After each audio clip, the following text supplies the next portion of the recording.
burning in my skin. Can't get them out of my head. Words, these words you said to me, yeah. Stop my heart barely beating, and now I'm stuck on repeat. I can't sleep through this madness. It's madness. Tame the fire, suffer to live in the ashes, in the ashes. That's what happens when gasoline plays with matches. Oh yeah. And that's what happens, happens, happens. Oh. And that's what happens when gasoline plays with matches. Whoa. And that's what happens, happens, happens.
My name is Jake Merton, otherwise known by my online nickname as JakePro. I am 26 years old and I currently work as full-time online events manager / producer for G2 Esports. Hi, my name is Kat. I'm Vice President of Work Esports and I'm a second year student at the University of Warwick. I'm Edwards. I'm the treasurer for the Southampton Video Games and Esports Society, and I also cast Counter-Strike in that spare time.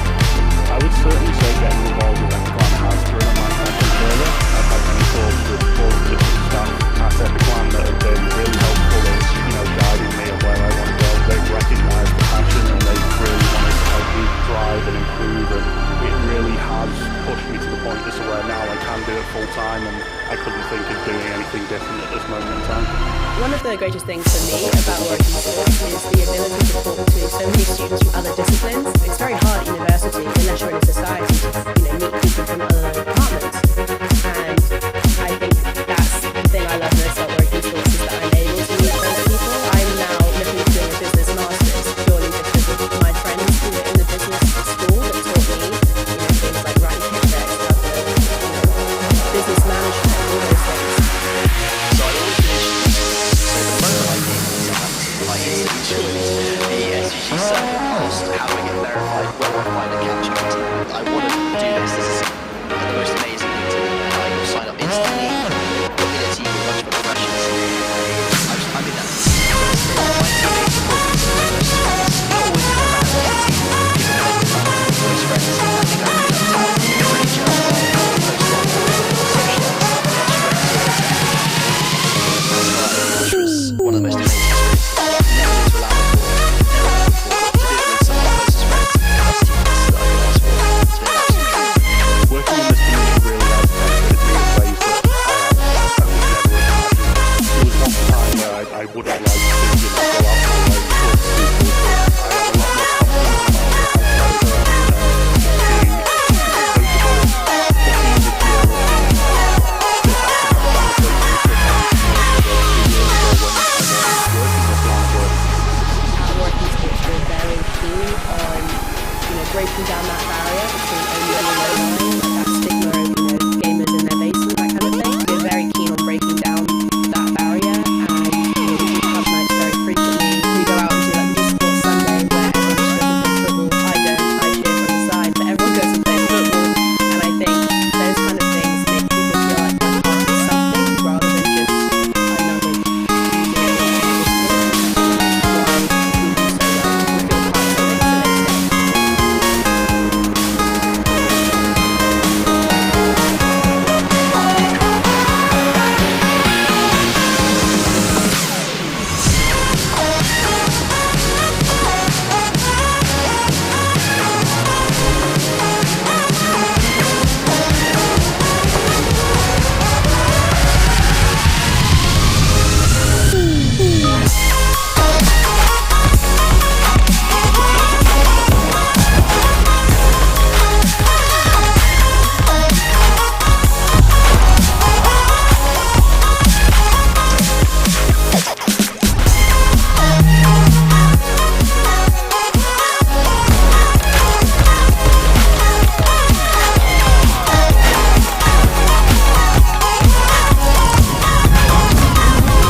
joiners, welcome.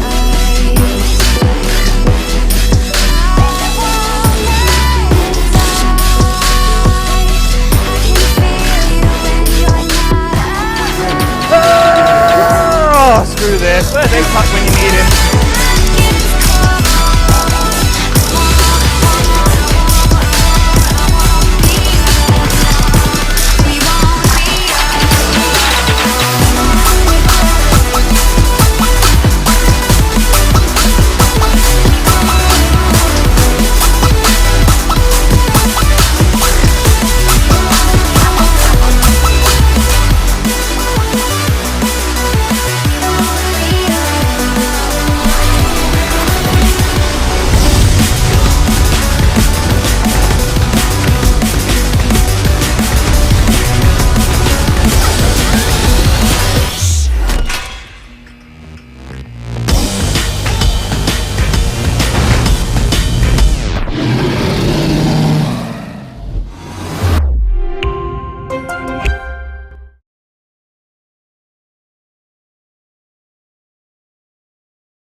Welcome back to day one here at the Epic Land CSGO event. The group stages are now done and dusted, and we are here, myself, Icon and Sneaky Beaky, to present you the first best of three of the evening. I am very excited for this first game, Sneaky. We've got Sorry, excuse me. That's alright. Yeah, EPIC Kids against the beautiful Blackhand indeed. Oh, goodness. Now, these are two teams, Sneaky, that we consider to be the number one and the number two rated teams in this event, and they go head to head in the first round of the playoffs. What do you think about this one? It's absolutely brutal. As you said, they're up there as some of the top two contenders for, if not the finals, definitely a top four finish. And, well, whilst this isn't an elimination game, one of these two teams will be going down to a ruthless lower bracket. Yeah. And I believe it was Blackhand who finished top of their group with Indeed, a 4-1 yes. record, and EPIC Kids finished second in their group also with a 4-1 record. So this comes down to basically round difference. Yeah. But I don't think anybody expected either of these two teams to be in the situation they're in right now. No. And, well, it's certainly going to make for entertaining viewing, and that is why we've chosen to bring you this map here on the stream, and I am very excited to get into the swing of things. But before we do, we got a little bit of rambling to get out the way, and we also need to do the vetoes and our predictions. So, in terms of vetoes, I think they'll be coming up on the screen in just a couple of moments. But until that happens, oh, okay, we've got them here. So, an ancient ban, an overpass ban, and very fitting in the style of the maps we've had today. We've got a Mirage and Inferno, but we will be rounding things off on Vertigo. So what do you think of these map picks just to start us off? Oh, bread and butter CS here, of course, on Mirage and Inferno, the two most played maps basically in the whole of CS history in the last few years. Anyway, if you remove Dust 2 from the conversation, I'm glad that we do not see Dust 2 in this series. There is no more boring map on Earth than casting a Dust 2 game. And Vertigo is a fan favourite, one that I like very much as well. So I think it's a great addition to the overall map pool. And ever since it was solidified in the pool, what, 2.5, 3 years ago now? 2018, 2019? Yeah. 2019. Yeah, I think it's been a great addition to the pool overall. I love this whole style of the kind of 3D using the bomb sites on different levels. There being an under area as well, similar to Nuke in that fashion. I think it just adds an extra layer to the game. And we are not going to be wasting any time getting into this one here. First map, of course, is Mirage, and that is the pick of EPIC Kids. They're going to be starting over on that T side, and Blackhand, of course, the beautiful Blackhand indeed, they are on the CT side. We've got ourselves a little pause for the time being before we can get this one underway for you, but in the meantime, it's worth talking about the runs that these two teams have had. Blackhand kicked their tournament off the group stages with an absolute blunder, losing to Sash AFB and the rest of the boys in a 16-12 fashion, and it was absolutely like the most passionate victory I've ever seen from a team at this event. Oh, the game started early, in fact, guys. We are already 2 rounds deep here. EPIC Kids have started themselves up with that 2-0 lead. Good gracious. So we've missed the beginning of this one, unfortunately. But that's all right. We're here now, at least. We can recover the situation.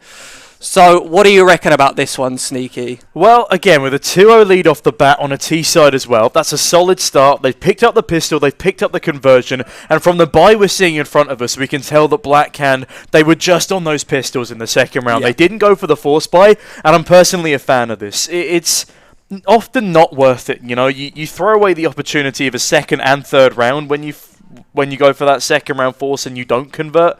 And so they have a decently strong buy coming into this one. 3 A1Ss, 2 Famises, a boatload of util, but they've also got to deal with Jack B, who's out early from Palace. They do that nicely, but Moshi will trade, and Cypher getting very aggressive. Does get cut down by Joshua. As Fraser catches one more, it's a 3v3 already, but the bomb has gone down. What a lively third round of play. Utility getting thrown all over the place right now. The flashes towards CT, trying to fend off this early retake attempt, but you can see already CTs are in position to go for this one. Zulu given responsibility of covering the bomb site angles while his teammates run through CT. Timo able to pick up the first frag onto Moshi, but a good move from Joshua will yield him 2 kills, and Crife's able to finish off the last kill of the round. EMP's kids, they take the first full gun round of the game.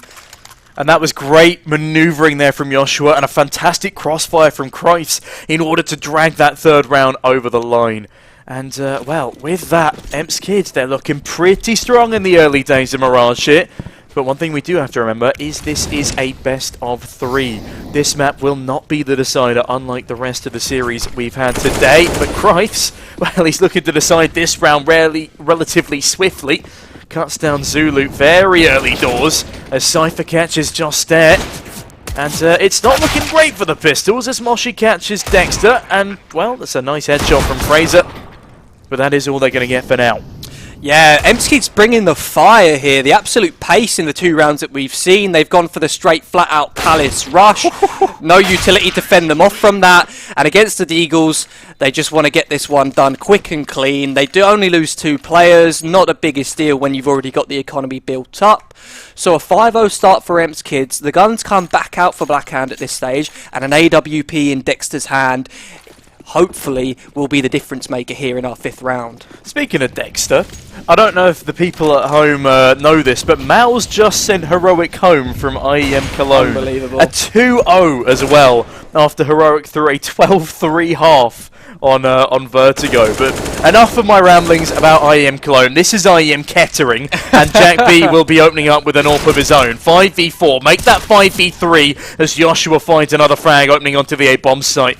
Fraser with a trade keeps things competitive in the round.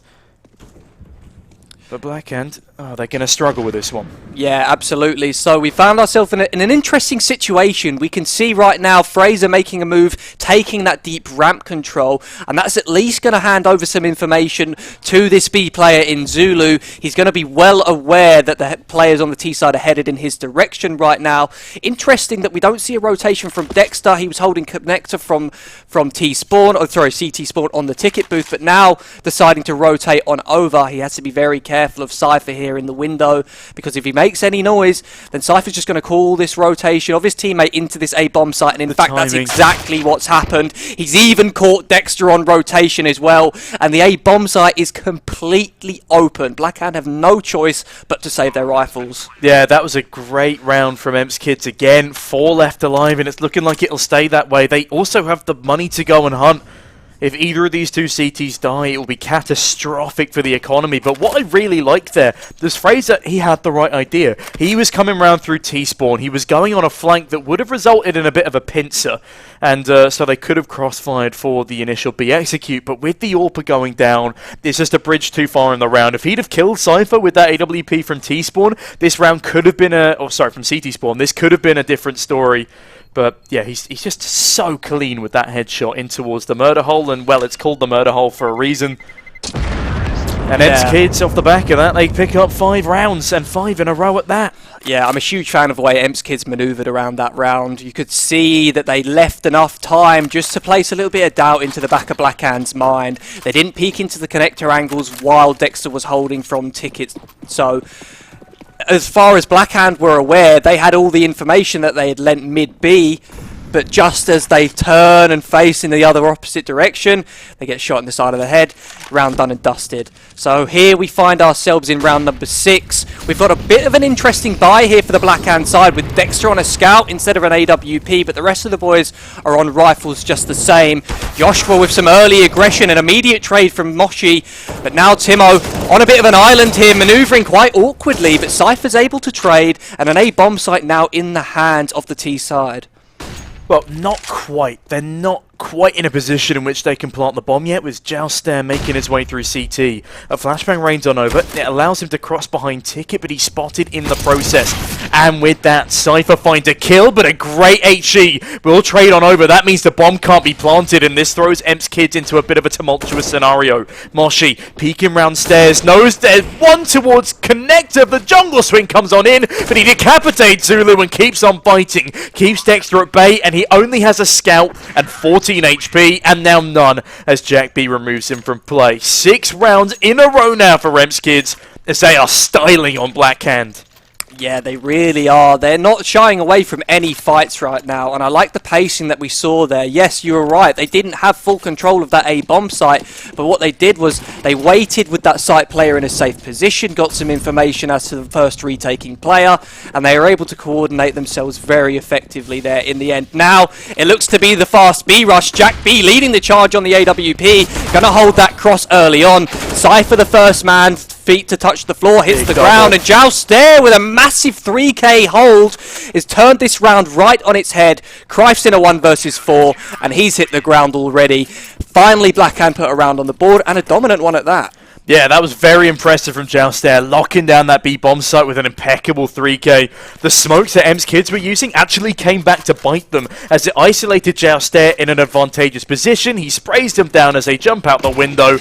And, well, that round goes out the window as well for Emps Kids. But it's about time that Blackhand put one up on the board. This is their CT side. They've really been struggling, and their economy's not doing fantastic either. Timo choosing to stick on a FAMAS because of below money, and Moshi and Zulu starting this round strong, but Joshua through the edge of the smoke catches Zulu, and it is carnage. 2 for 2 in terms of fragging across both sides here. But Kreitz and Moshi pretty low on HP here. They definitely come out worse in the fray. And with that, a lot of utility used by both sides. Yeah, a bit of a mid-round pivot here coming in from Emps Kids. They've shown their hand towards middle. They've won the fights. They've got the trades, although HP does advantage the CT side. And Timo going hunting for information at ramp has found the timing perfectly. Oh my. 3 kills on the FAMAS from Timo. A lovely little shutdown there. And now Blackhand are getting their foot really in the door in this game. We can start talking about how they can come back into this half. Still an opportunity for them to win this one out at the halftime. So we'll see. Am I correct in saying that Timo is the newest addition to this Blackhand You are indeed. squad? He's replaced Reese. Yeah, they're the only pre-made squad at this event, I believe. Only one who we would consider a favourite, yeah. And, well, with that, he's been proving himself quite nicely so far. As we said, they did finish top of their group despite that upset in their opening game. And I wouldn't say that this is necessarily a proving ground for Timo on his own, but more of a reaffirming ground for the roster as a whole. This is their event to lose, as we've discussed. But there is still some stiff competition, with Emps Kids being one of those teams that could well steal away their title from them. They've got some great names here. Cypher from Into the Breach. In fact, everyone on this name, including Christ, the former Epic LAN winner. Yep. He's one to look out for. Holds the title right now, and Blackhand are looking to rip it away from him here. And I think that Blackhand they still have to prove to themselves that replacing Reese with Timo was the right move for them. I don't think that they're convinced, and I don't think that the community is convinced either, because so far they've been a little bit shaky. A win here would at least show what they are capable of, and going forward it give them some more confidence, right, to go into these mid to late stages of the playoffs, and then they can really talk about them winning this one. Well, quickly, that point aside, Joster goes for a bit of jump spotting towards a B apartment, sees an AWPer and catches Moshi. Huge advantage for the CTs here, and Fraser, he's playing on Ninja. What an incredible play from the man! Another 3k in the B bomb site defense. He is an undefeatable turret. I love the way Joust there pivoted around that site pillar there. Knew that Fraser was covering his right-hand side. Did not have to concern himself with that position whatsoever. Just cover towards the short side to make sure that Fraser can't get caught off from that angle. And just a well laid out play there from the Blackhand boys. Now we do see a pause coming in, and I hope that this is a tactical. It says technical there, but I'm not quite sure on that one. It would be a good time to call a pause if you're on the EMS Kids side. The money's in the bin right now. They have to consider what do we want to do going forward. Obviously the call at this stage is to just chill out. We'll save our money. We'll go for the full buy in the next round, and maybe we can see Jack B pull out the AWP if he can get a kill or two as well. But there we go. Pause been and gone. I'm going to assume that that was attack, judging on how long it lasted. And just the Deagle's in play here for EMS Kids in this one. Oh my, Joshua straight out through the flames, and he's going to get headshot by Dexter. A valiant effort, quickly shut down. Got to respect it. Well, Fraser, that's pretty much a freebie onto Christ there. Zulu walks his way into middle. Is Zulu just a muted player name, or is that actually the name of the player here? As Moshi will decapitate said player, bringing us into a 4v2, but again, not a particularly winnable scenario here. And oh, Jack, that's a rough one. Classic missing the window jump, and with it just gives up his positioning. I think that these two Deagle players are not too much longer for this world. Jack B and Moshi, they do actually take one apiece with them to the grave, which is decent economic damage to the CT side. Zulu can't rebuy without a drop, but otherwise, I won't say convincing round win, but at least it didn't get out of control for Blackhand there. We may see those 3 kills coming back to bite Blackhand later on. If they were to lose this gun round, for example, or the following, then we may see that influence come into play at that stage. A bit of a faster approach towards middle here this time round for the EMS Kids. Jack B with the information as to the player on catwalk, but he's managed to scarper away with his life. That's Zulu for the time being, backing on away. And I wonder at this stage, what sort of manoeuvre do Blackhand opt for? They know that they've conceded this mid-control. They have to get some information elsewhere on the map at this point. Would I be correct in saying that Reese was who we casted earlier, losing 16-2 on Nuke? Indeed, it was. So, ooh, that was a bit rough. But that's also pretty rough for Christ. Great shot there from Dexter. Jack B does thankfully trade it out, though. Seems to be a battle of the AWPs for the entry frags in this map thus far. Absolutely. Dexter is a very, very well-respected AWPer in the UK Counter-Strike scene. Jack B is someone who kind of hops in and out, but his raw talent has never been questioned by the community. He's a name that has been around for a few years now, and he's always able to bring a level of consistency to his AWPing, even though he isn't always playing Team CS. He tends to take common breaks, he comes back, he still plays well, he'll take a break, he'll come back, he'll play well, but he just doesn't stick around long enough, you know?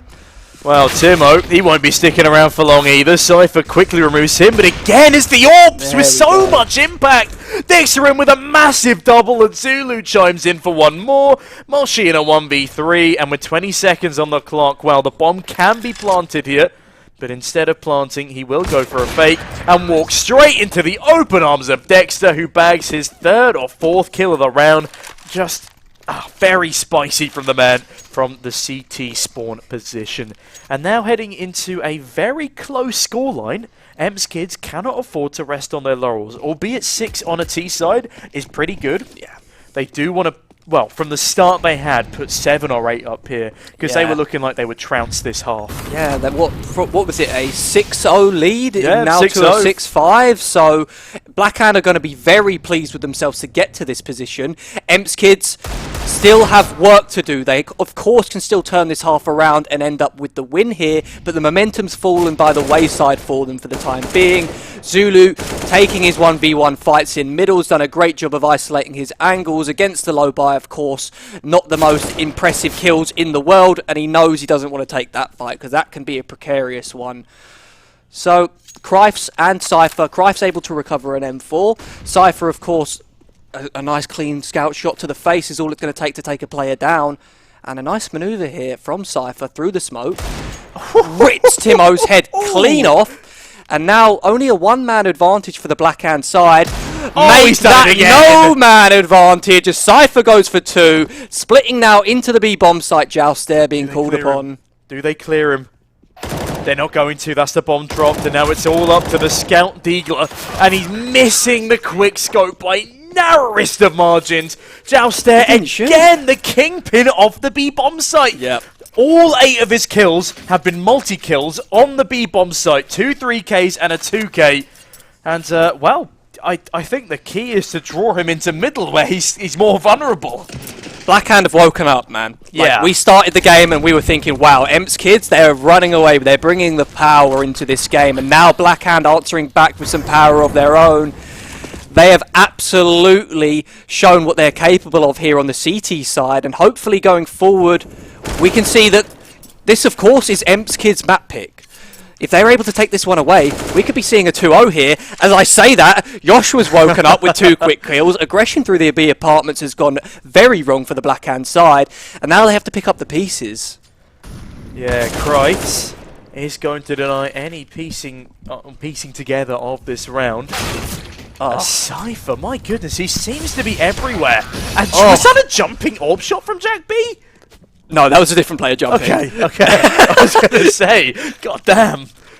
That would have been shot of the tournament, surely.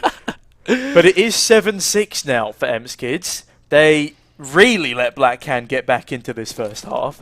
But thankfully they put a stop to the incredible 6-round streak they were able to string together. Jack B, he sees a man crossing, but through the Molotov just doesn't quite have enough vision to land that opening frag. And Moshi, well, he's going to try and do the same in top mid. They realise there's a player outside of Connector, but it's Dexter instead above the one-way smoke to cut down the miscreant of Cypher. And now in this 5v4, well, the CTs again have an advantage, again looking to equalise this scoreline.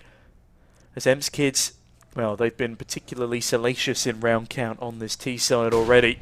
Blackhand don't want this to spiral into anything more.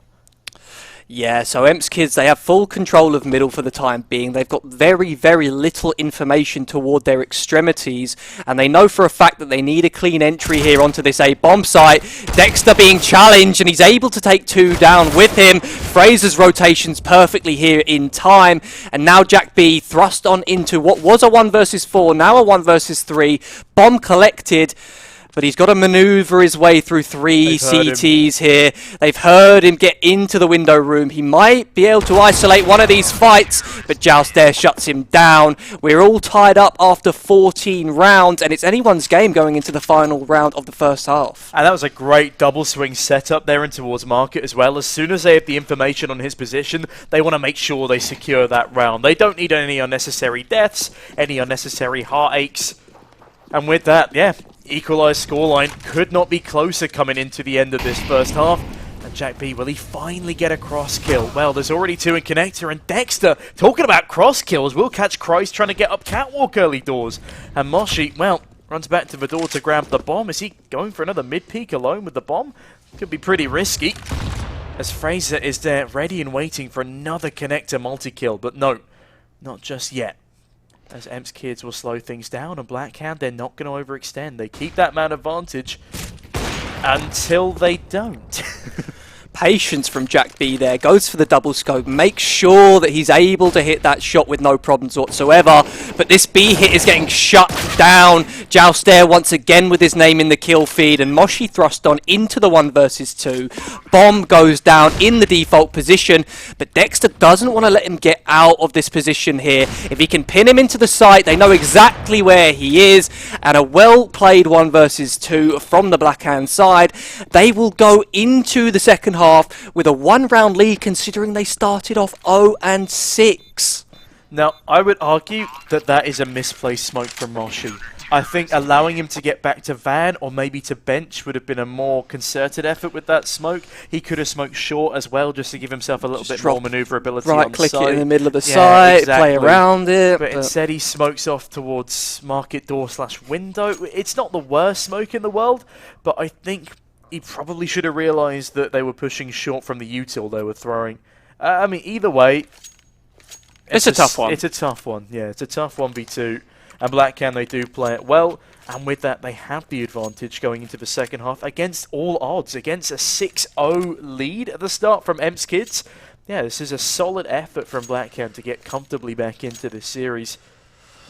Yeah, that is definitely Blackhand, I wish we could hear them right now because I bet you they are getting loud. They found themselves with a 1-round lead after being down in that way. That essentially means that they went 8-1 from that point onwards. That is crazy to think about. They woke up in a big way with a couple of big B defenses. They played well.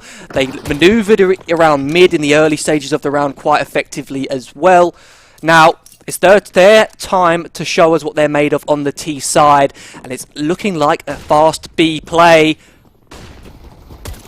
Moshi immediately called upon, and he's good for a kill. Cypher and Cripes are chiming in as well, and Jack B doesn't want to leave his name out of the feed. All onto Fraser now, in a 1 versus 2 now. He's able to get the immediate trade onto Moshi, but Jack B with another kill to his name. EPIC kids, they take their CT pistol, and once again, we're all tied up. Yeah, and that's a big pistol round to be finding, especially when the scoreline is this close, because it gives them a chance to find some breathing room early doors. I mean, we saw what happened earlier today, an 11-4 half got so incredibly close after a comeback attempt. And, well, both of these sides are wanting to avoid that sort of possibility, and this pistol round pickup has been very, very valuable for the CTs. Especially as they find the opener onto Dexter and they just have Glocks and a P250 left to deal with. They do overwhelm the MP9 player towards Truck, but they're not going to find the kill. As Moshi, he's just fragging out with the USP, gets one through the wall as well. I mean, that's just, why not? Add a bit of insult to injury, salt in the wounds, as it's now a 9-8 scoreline. But this does mean it's a bonus buy round for the EPIC kids here. Yeah, look at those. Crifes and Moshi on the MP9s. And I imagine they're going to be looking to get a little bit of aggression, maybe toward Palace, maybe towards the B apartments or underpass, force the issue and take some fights, earn themselves some cash here early on. Because it's not the end of the world if they were to lose a round like this. They'll be able to get up a full gun round going forward regardless. So, no aggression so far from the CTs. It looks like they're playing quite heavily towards the B side of the map right now, with 2 players dedicated towards those B apartments. Mid control has been entirely conceded here by the CT side. And now, with a few seconds already passed, Cypher looks to be hunting for information towards ramp. A double setup here. The first man takes contact and Cypher doesn't get cleared, but the first man doesn't need to take contact as he trades 2. Jack B trades 2 in middle as well, and a complete shutout from EPIC kids. Wow, that was an incredibly impressive round. I was going to say it's very unusual that you don't have the MP9 players up close for that bait and switch towards ramp. But yeah, the A1Ss do a fantastic job. After Cypher goes down, Joshua gets the 2k after the damage is dealt by the opening man. And then Jack B doesn't need to find 2, but he does it regardless. Great stuff with the AUG. And something else I was going to say, it's not often you see an AUG in play these days. That's true. But regardless, he does a cracking job, gets both of the players pushing down connector, and with just a couple of pistols here, Cypher is having a field day, farming those eco frags, and Joshua chimes in as well, and somehow Fraser's in jungle, but Moshi does not let him get much further, as that will be a nice MP9 cash cow frag coming through. 11-8 now, 3 in a row for the EPIC kids side, and it will be another gun round. We're still Kreitz and Moshi on those MP9s, but they've got full util. And Kreitz has forgotten to buy the fuse kit despite being on 8.3k. But either way, let's see what these MP9s can do up against another AK-47 investment. It's actually absurd that they've already got this much money in the back pocket and they are still essentially running a bonus round at this stage in the half. So it's interesting because obviously this is lesser weaponry, quite deep into, well, fairly deep into the second half. So I expect Blackhand to be able to use the superior weaponry to get their way around this one. With that said though, Jack B of course on the AWP now, drops over that AUG to Cypher. And he's headed into the B apartments with a... I love this peek here early on. The timing eludes him. Dexter dinks him through the wall. But we've already got 2 more players in the B bomb site. I don't think the T side are going to be expecting this. Dexter commits himself to the fight. Josh was good from the bench for the time being, but Timo with a double entry of his own. And now Cypher... That's so unlucky. Did you see that? The grenade hit him, giving a sound cue as he jumped through the smoke. Oh no, Moshi now in the 1v3. Yeah, he's just got to save this AK, surely. That's exactly what he's going to do. Oh, Cypher, that's so unlucky. It was bold. I think he right-clicked to flash through the smoke as he hopped out the window, and one also hit him in the face. So it would have worked out. I think he would have been able to at least get that one-for-one kill. Close right kill, yeah. But, yeah, Moshi able to get away with the AK at the bare minimum. Of course, money's not an issue for the time being, but Blackhand put their first T round on the board now, and hopefully they can build upon this one going forward. Yeah, for Moshi, there's no point giving up an AK for no good reason. It's still arguably the strongest rifle, despite the M4A1S debate still going on a little bit. I still think it's the superior CT rifle. The damage is there. It's so easy to spray with. I managed to get 3 kills versus the 2 on other rifles I used on you in our 1v1 earlier. But yeah, Blackhand, if they can capitalize off of that round win, use a bit of momentum, build up an economy of their own, then this will still be a very competitive half. Yeah, Dexter with the AWP in hand, but this time it's Jack B with his big green, shutting down Zulu. The fast mid play not working out in favour of Blackhand for the time being, but at least Timo's able to trade. Crife's down towards short, and that opens an avenue into this B bomb site. Timo continuing to force the issue. A great CT flash is going to keep him contained for the time being, but Joustaire's there for the trade. The rotations are here, but Cypher, he's a little bit isolated on the bomb site for the time being. You can see Jack B on the AWP. He's worked his way through underpass behind them. The 1v1 gunfight has gone down in favour of the CT side, and it's up to Fraser now in a 1 versus 2. He's aware of where both players are, and now he knows they're both AWPs. Yeah, everyone is AWPing right now in this 2v1. It's ridiculous. Fraser could isolate these duels. There is the potential for him to still win this. He's got the time to play with. He's also got the bomb. It's all down to who peeks first, all down to the left angle peeks. He's going to edge his way further around the back of this site, hunting for either of these CT AWPers. But look at them. They're all congregating towards the market side of the bomb site, and I don't think he's any the wiser because, well, they know there was an AWPer in the back of apartments just 20 seconds earlier. How was he supposed to know he's already made his way round to market? He's not, and Jack B, that is fantastic manoeuvring from him. Yep. As Fraser's caught completely off guard, they save both AWPs coming into this round, and it's a 12-9 scoreline for I AWPs absolutely love that patience there from Jack B. He said, I have an advantage position here. They know where I last was. Let me just completely change where I'm at. They're not going to read this whatsoever. Yeah. And he positions himself to be able to trade off his teammate had he gone down. So credit to Jack B there. Really the hero of that round with the kill through from underpass. Yep. Then wraps himself back around to help Joshua. Great stuff there. And now we find ourselves in another pause. I'm going to assume that this is a Blackhand pause. They want to maybe go back to the drawing board, think about this one in a little bit more depth. Gun round's going to come out for them either way. But now we're getting towards the end of this first map here. And Blackhand, they really want to steal this one away from M-Skids. Something I do want to say, though, is aside from maybe... Well, yeah, the fragging has been pretty evenly spread across the board on both teams. I wouldn't say there's any individual who's really lacking behind in that department. I mean, Christ, well, he's about to pick up double digits. There we go. And Gorgeous blinded through the smoke kill onto Joustaire as things start to pick themselves up a bit. My goodness, that is fast reaction times from the AWPer. But Jack B finds 2 of his own. Looking back towards the site, he knows that one more's dropped down. It's a free kill for him onto Dexter. Oh, Jack B, you disgusting man. Those kills come flying through. He's on 21 frags now as he wipes the floor clean of these B aggressors.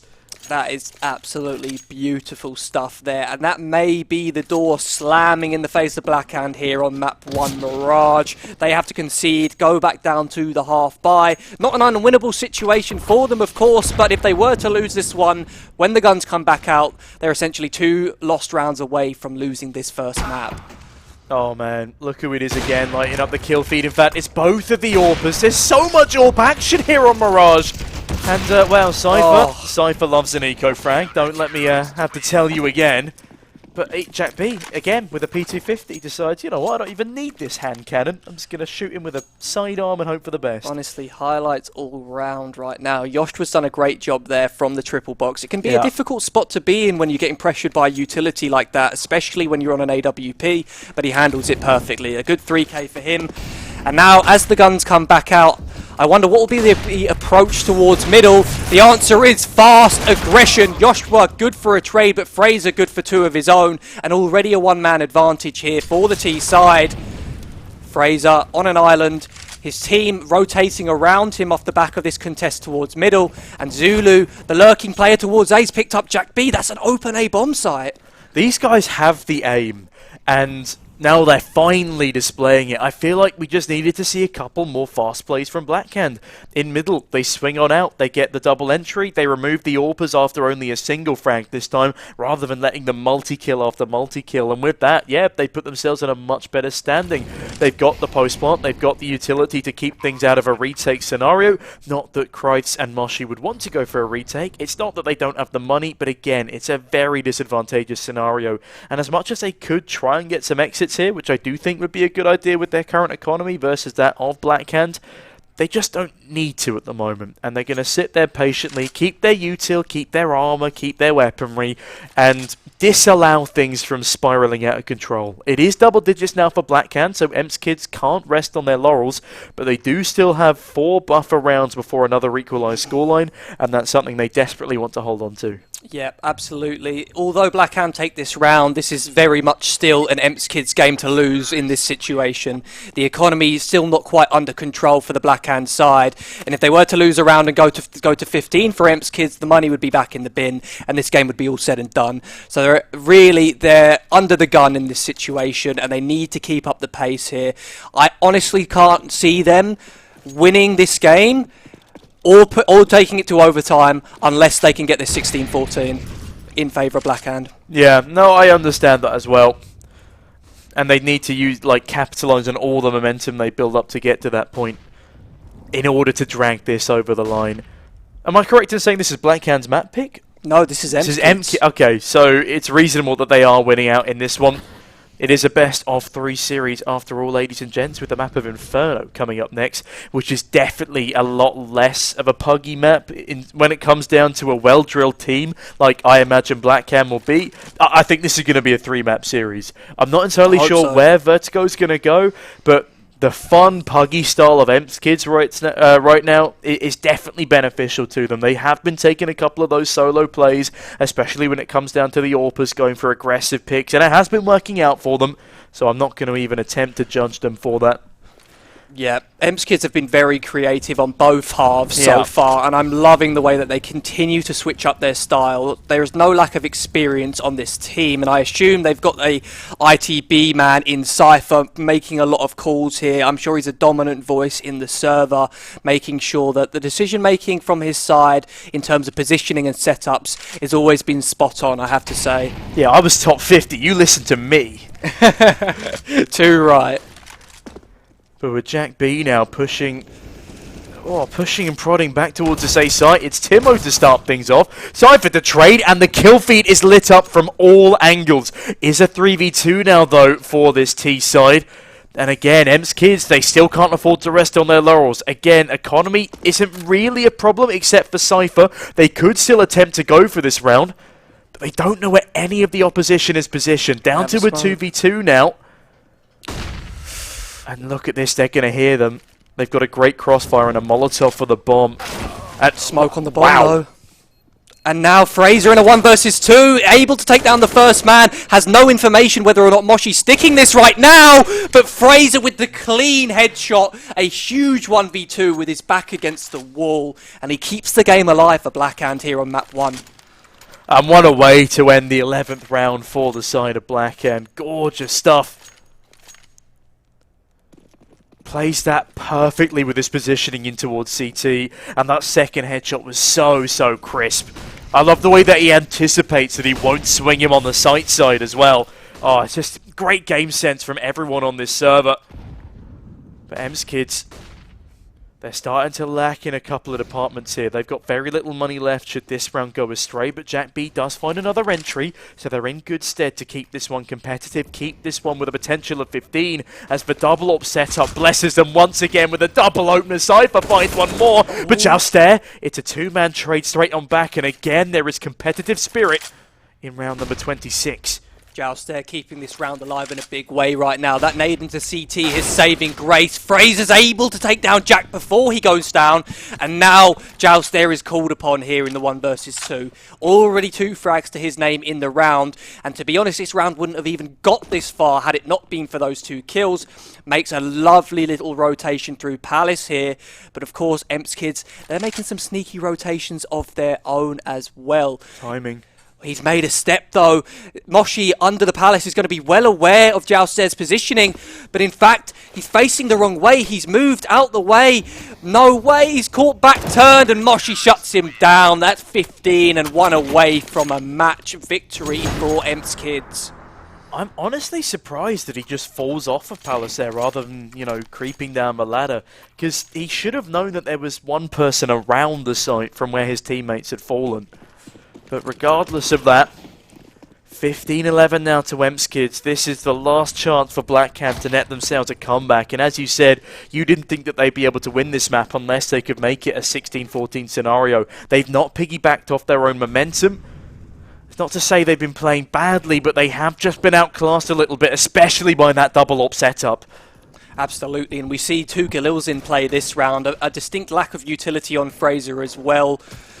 So realistically, this one's going to have to come down to some crisp 1v, well, not 1v2s, but crisp aim fights, multi-kills is what we require from the Blackhand T side here in our 27th round. Mid control is well in the hands of the T side, and now there's going to be some mid-round maneuvers here from both teams, hopefully, as the information game starts to become a little bit interesting. Now, I said earlier that there wasn't that much of a kill difference between the 2 teams, but that has changed rather drastically. EPIC kids, as individuals, are stepping up a lot more than Blackcam, which has allowed this to spiral a little bit. And Kreitz, oh my goodness, talking of spiraling, catches 2, Moshi and Joshua another. It's down to the 2v1 here. Jouster again, called upon in a clutch scenario. Molotov out of position, but does get the bomb down in the nick of time. Flashbang rains over the top, and he will readjust his positioning towards bench. EPIC kids, they're waiting for the perfect opportunity to push back onto this site, and they will be jumping through the window 1 by 1. Oh, an awkward smoke on the back of the site has allowed Joust there to sneak his way into bench. Surely this is going to get cleared, and in fact the double peek is so perfect from Cypher and Joshua. The numbers will get punched in, and it will be a 16-11 victory on our first map of Mirage. EPIC kids go up 1-0 in the series, and they take their map pick in the end in a confident fashion. Yeah, as we said, I think unless they'd really started to spiral off of the early T-side momentum, Blackhand would struggle to get back into that one. And that was true. EPIC kids were outclassing them, especially with that double up setup that I'm going to keep calling back to. Because Jack B and Joshua were going absolutely nuts on the defense there with the big greens. But it wasn't just that, though. There were great moments from all the individuals on that squad. The rifles having great notions. And also, just calling back to the bonus buy round, where they had the 2 A1Ss going for the bait and switch player wrap. That's just one of the plays that I really enjoyed looking at. And yeah, amongst that, just crazy plays through and through. Jouster thrust into a lot of very difficult clutch scenarios, and unfortunately he was only able to bring out 1, maybe 2 of those situations, despite when on the CT side he was the impeccable B anchor. But yeah, overall, is there anything else you'd like to add in terms of insight for that map? I tell you what, I'm very happy with Jack B's performance in the game. There is no doubt that he is able to frag, but I thought one of the things that was always called into question about Jack was his ability to make the disciplined decisions under the gun, and we saw in that map just there, he got himself into a great position to make the hero play, but he didn't overcommit to it. He came through on the pass, he got the frag, he completely repositioned himself based around his teammate's position and the information that he was getting, and as a result they were able to close out the map in the end. You know, that was quite a swing round as well. Had that gone the other way, Blackhand maybe could have run away with that one. So, but well, what could have been is always a dangerous game in Counter-Strike, as we will be going 1-0 up on the side of EPIC kids into the second map now of Inferno. And as I said, a little bit more of a team-based map, but before I get too much into the depths of Inferno, we're going to go to a short break. So ladies and gentlemen, do not go anywhere, and we'll be right back after the break.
My name is Jake Merton, otherwise known by my online nickname as Jakey Boy Pro.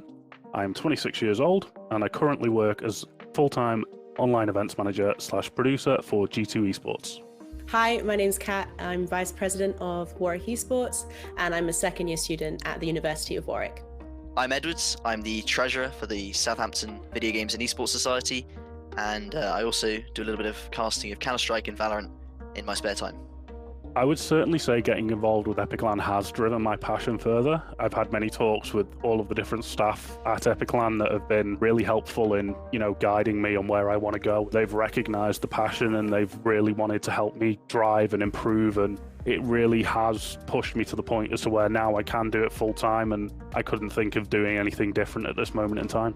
One of the greatest things for me about Warwick Esports is the ability to talk to so many students from other disciplines. It's very hard at university, unless you're in a society, to meet people from other departments. And I think that's the thing I love most about Warwick Esports, is that I'm able to meet those people. I'm now looking at doing a business master's purely because of my friends who were in the business school that taught me, things like writing pitch decks, how to, business management, all those things.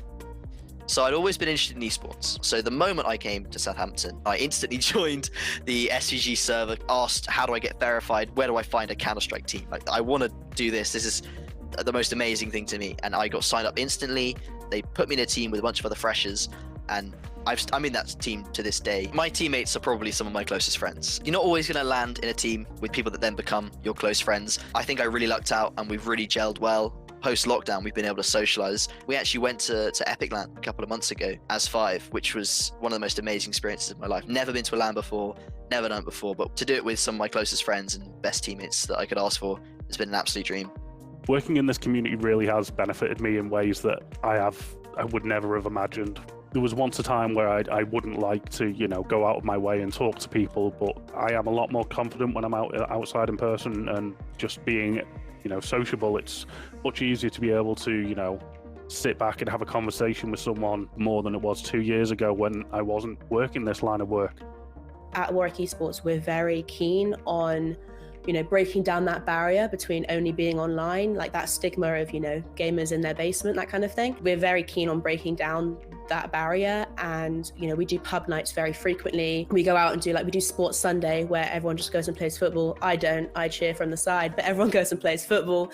And I think those kind of things make people feel like they're part of something rather than just another username in a Discord, which I think is why we do so well. People feel part of something, so they stay.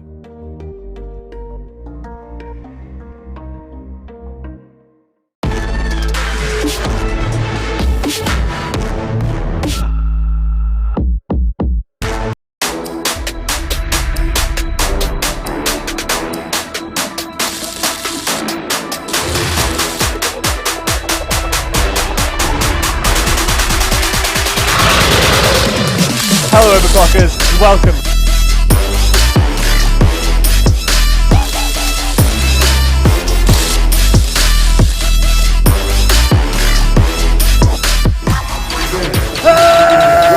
Oh, screw this. Where's APIC when you need him?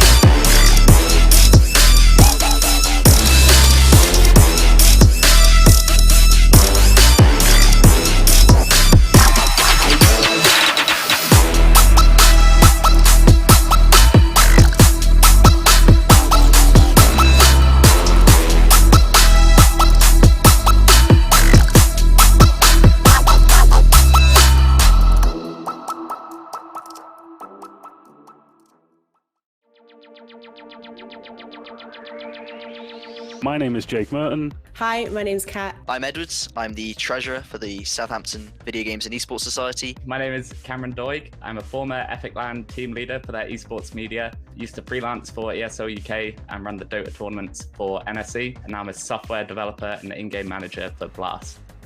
Going into my first Epic LAN thinking, I have to run a Dota tournament after having only worked one event previously. It is a stressful thought. It's a stressful time dealing with trying to do that.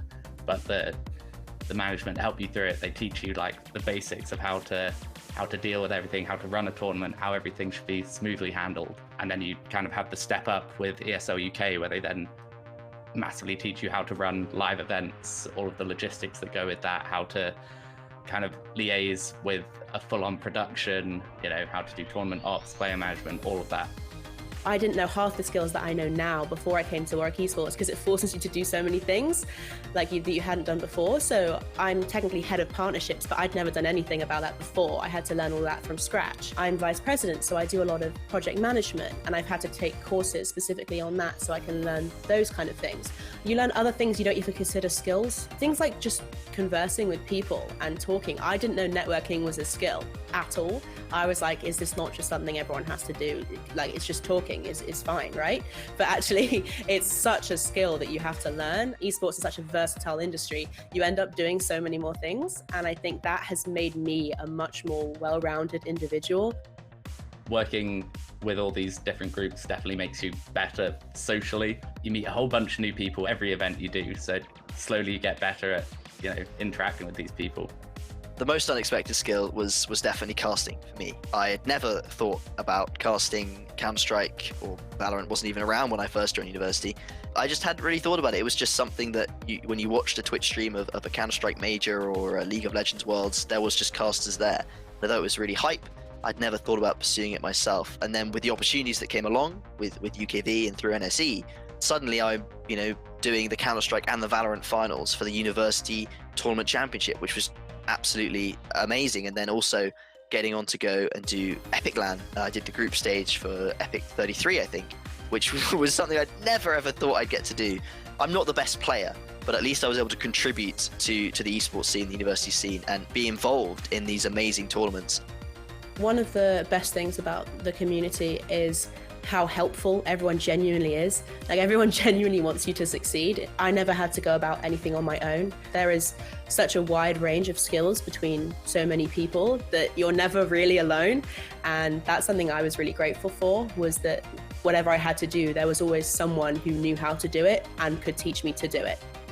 I always enjoy teaching people and helping them grow, because it's something that I've always had myself. I've always had a community that's willing to chime in on a subject that I'm not too sure on. I always feel that helping other people grow is such a rewarding and nice feeling that I'm never going to turn anyone down unless, you know, the circumstances mean that I can't.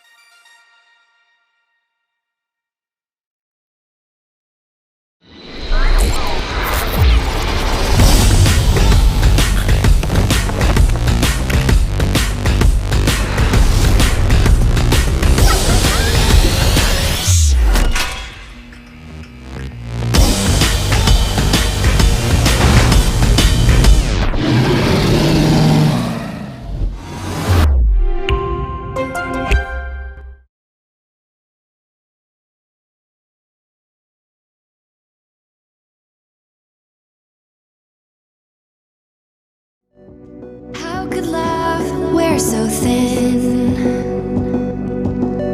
I'm sinking in the hollow ground. Nothing can stop me wanting you somehow. I won't let it die. I can feel you when you're not around. When the night gets cold, I won't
And we are back, straight back into the action here. We've got this pistol round kicking off already here, and Fraser's already found himself in a 1 versus 4, able to get one but immediately dropped. And sorry for the rude start back to the stream, guys. We've had some technical difficulties here. Some players are coming back, charging their mice, and then immediately going. But we're good to go. We are here on map 2. It is, although it says a 1-1 at the top of your screen there, it's currently map count of 1-0 in favour of EMP's Kids. They took Mirage 16-11, and now we find ourselves on map 2, Inferno, the map pick of Blackhand, and they start with this 1-0 lead, Sneaky. Well, the HUD is the wrong way round, I think. Yeah? Yeah. So is it 1-0 EMP's Kids or 1-0 Blackhand? I'm not... It's 1-0 EMP's Kids. It is 1-0 EMP's Kids, but... Blackhand now taking the bomb site with vigor here with the pistols and the pistols and the Mech 10. It's okay, we're getting into it. It was a rocky start, but with that bomb now down, the second round, I'm very confused. There's A1S's on the T side. I'm assuming those have been picked up here. It's okay. We'll flip it round in a second. I'm going to calm down. I'm going to get my bearings, and it is going to be 1-1 here if that bomb goes off, if I am not mistaken. Let's hope that that's the case. Okay, good. Solid. I'm done stuffing my face with pizza in the break, thank God. I had some Toblerone. Toblerone is being consumed, and Crife's able to farm a little bit of cash, but not before getting dropped. Moshi saving the only gun left over of his side, and we are tied up 1-1. Hello! Hi guys, we're back. We are back, and in dazzling fashion as always. I do believe that we are just flipping the HUD round very quickly, so do not worry yourselves. You know, I haven't even had time to do my hair. It's a true tragedy, honestly. I'm a fake Jesus impersonator now. It's tragic. But there we go. HUD has been fixed. EMP's Kids, as we said... Oh, hello. It's us again. Oh, we're back again. Third time lucky. There we go. Two CTs just sitting in boiler patiently waiting for this swing. Ooh, Moshi! What a headshot onto Fraser. Oh, hill it, bang, and Timo is gone. 5 versus 3 now for the CT side. The battle of the force buys wages on. Oh my lord, this game could not get any more chaotic if it tried right now. Joust, they're able to get one back onto Joshua though. So although this game started with a pistol round win for the EMP's Kids, Blackhand then win a full force buy. And now EMP's Kids, they fully force back into this one with a man advantage as it currently stands. Utility in towards this B bomb site, and Jack B, there's a gap in that smoke, and he's able to get Zulu through it, traded back by Dexter. But Dexter and Joust there, look at them, barely 50 HP between the two of them as they attempt to get a bomb site here. Oh my. Moshi in a 1 versus 1. Dexter has to reload the M4. He's got himself into a safe position, and he's able to win it out with the rifle in hand. The HP not a factor if Moshi doesn't hit a shot. And Blackhand, they stabilise after what has been an absolute mad start. Did Moshi pull out utility there on that second swing? I think he pulled out a Molotov. I could be going insane, but that round in itself was utter chaos. But it is 2-1 now to Blackhand, and they are going to be pleased with this forthcoming.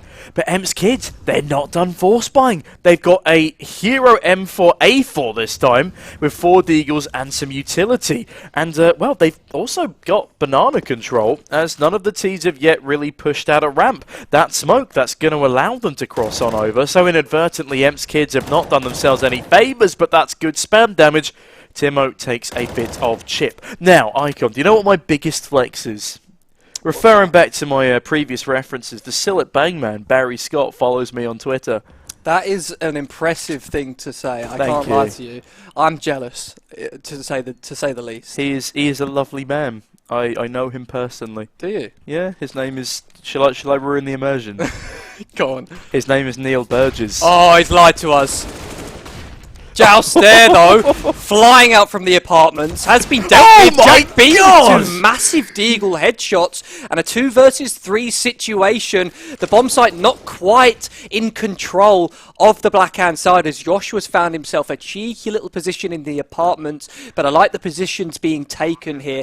A back of the bomb site plant. And a pit position as well. The Molotov forces Fraser out of cover. And now Zulu's got it all to do in a 1 versus 3. Gets the first 2 frags, but Cypher able to get the trade.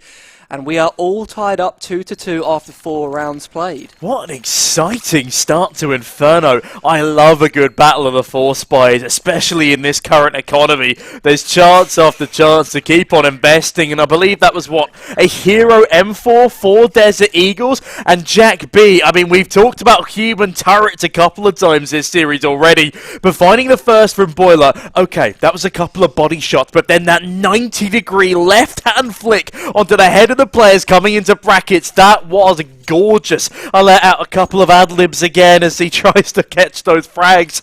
And, well, Blackhand, they've gone for a 4 spy again. Everybody's 4 spying. It's 4 spy central. Then whoever wins this round really will start to cement a bit of a lead. Look at the economy. It is in the doldrums for both of these squads, as is Timo's health. He is down to 8 points of health with full armor. And that is going to be a little bit of a problem. Might want to consider chucking that rifle over to Zulu and instead taking on more of an entry role despite, despite the slower pace that Blackhand have adopted. Yeah, so we can see this round's played out quite similar to how we saw the previous game of Inferno go earlier on in the stream. The early stages of the round tend to lean the T side towards this banana area. They get the top car control that they require. They then go on to middle. They sell a little bit of a fake perhaps, or they maintain the control. In this round it's going to be a fake, as we have 5 players lining up utility here at the top of banana. Crifes and the man on top of the boxes in Moshi here to defend. Moshi strikes first with 2 quick kills, and Crife's good for one of his own. They've got the trades that they needed. They've got the one-man advantage, and now EMS Kids are set up for an advantage situation in this retake. The one thing that's problematic is they only have 1 smoke and 1 flash. They need to make them count, but Jack B finding that frag, well, already they're in a great position. Fraser was low. Regardless, Jack B, another great frag on the follow-up from the Coffin's position, means that EMS Kids will be winning the Battle of the 4 Spies. Now, it would be ridiculous if Blackhand were to pull out another 4 spy scenario here. The money is okay, but just give it some time to heal. Let it recover. Buy some AKs with some util going into the next round. Buy down to 2k. That's alright. You know, get a couple of upgraded pistols in here, go for something fast, use some util like they're doing, and, well, then you might catch EMS Kids off guard. With the way this game has been going so far, I wouldn't be surprised if they find 5 clean headshots with the Tech 9s, but, oh my god, Jack B, a god grenade as Crifes patches things up, and, well, Fraser, he's not in the best of spots right now. Neither is any of the Blackhand team, as they are demolished on their banana push. I tell you what, we are having a quick conversation with Ranar, one of our other casters, before the game, and he said this game is going to be an absolute bloodbath. And we're 6 rounds in right now, and that is delivered on all fronts so far. Finally, EMS Kids, they stabilise. They get some control over the situation for the time being. Blackhand made the right call in the previous round to go down onto that low buy. And now we see the guns come out. The pace is continued. Jack B has let 2 players slip, and Zulu's managed to catch him as well. Crifes, a massive double kill, at least does keep things even, but the B bomb site well in the hands of the T side. Joshua's cut off the last man in rotation as well, though, so now Fraser's got bodies ahead of him. Good for 1 kill, Joshua good for a couple, and oh my lord, every single round is so fast paced in this game. Silly manoeuvres from Dexter there, though, not checking his corners, not clearing any of middle, despite having no information on where those CTs could be residing. And yeah, he brought a knife to a gunfight, as CS so often tells us. And with that, absolutely screwed, along with the rest of the round for poor old Blackhand. Bear in mind, this is their map pick. EMS Kids are definitely going to be happy with this 5-2 lead early doors, and Jack B with a Molotov kill. Okay, that's new.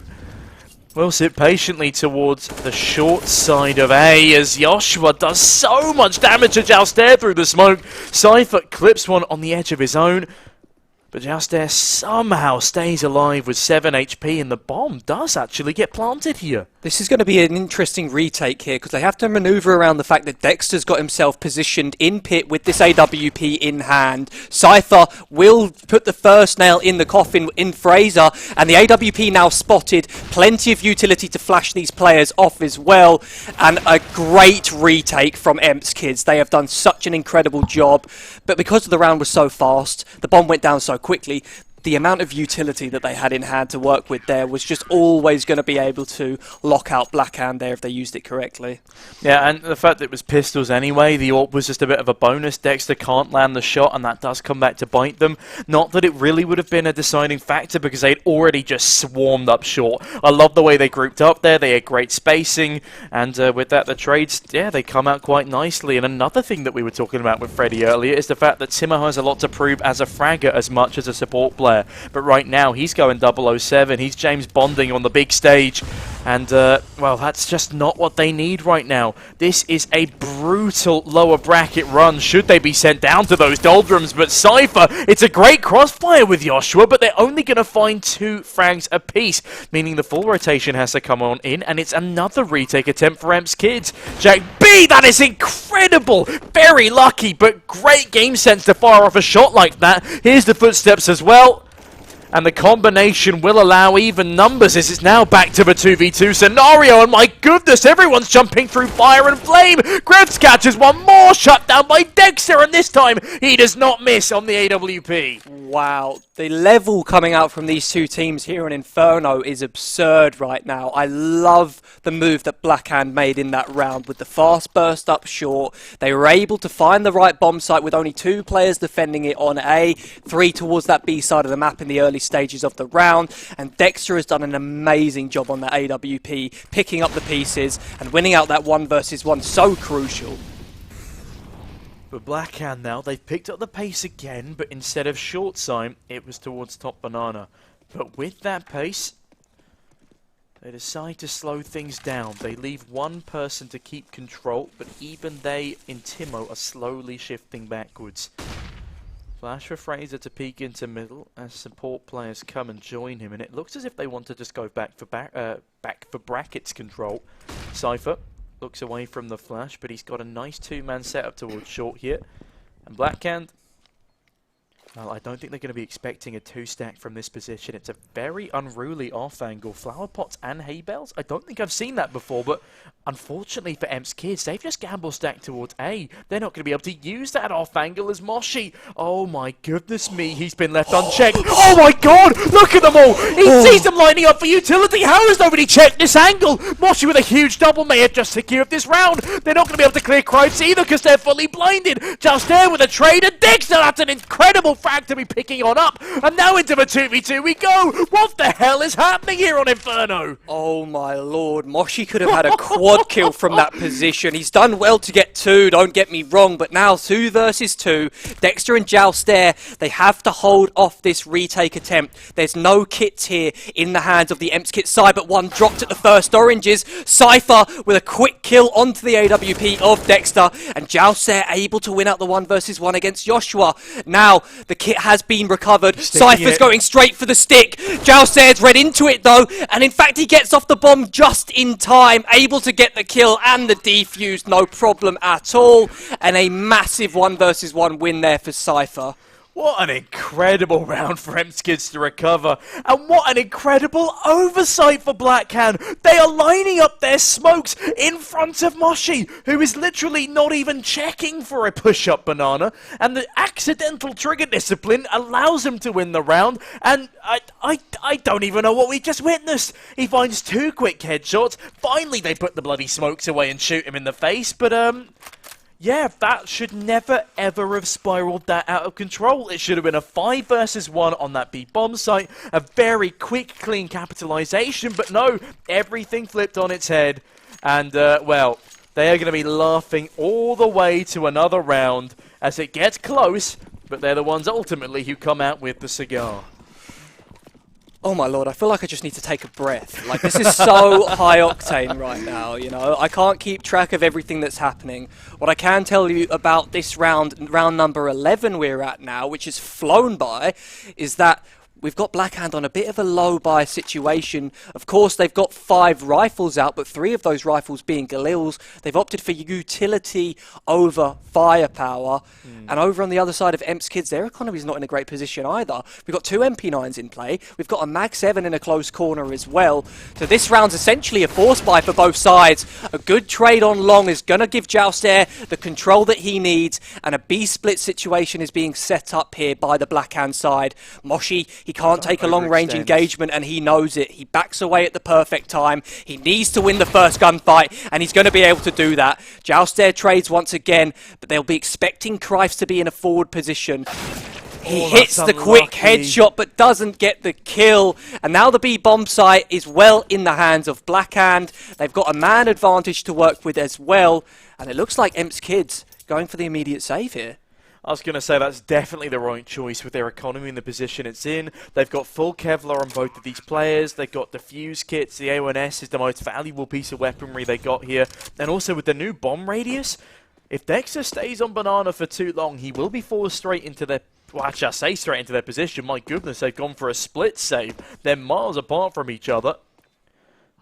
They won't be able to pick up any guns from where they are right now. Where was the first kill? Was that all on Banana? There was one towards CT First spawn. kill was on Jack B at long, wasn't it? Jack B opened up the round, immediately true. traded by Joustair, and then the B split came in.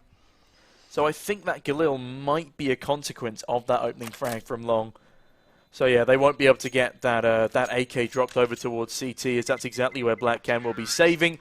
And they also saved their skin in picking up that 4th round on the T side. This is, of course, their map pick. And with that being said, I reckon 6 is probably the minimum to be comfortable on your own map pick on a choice such as Inferno.